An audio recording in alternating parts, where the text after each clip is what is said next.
پیغمبر خدا میگوید ای مردها، ای پدرها، ای مادرها، فرزندهاتان در 7 سالگی نماز خوان کنید.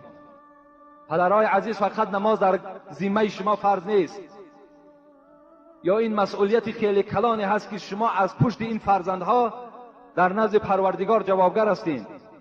دخترها و بچه ها را امر به نماز کنین. پیغمبر امر دارد مروا اولادکم، امر کنید فرزندهاتان. سحر که خود خیستی بیدارش کن، دلت با وی نسوزد، بیدارش کن. 7 سالگی در رسول اکرم گفتن امری به نمازش کنین.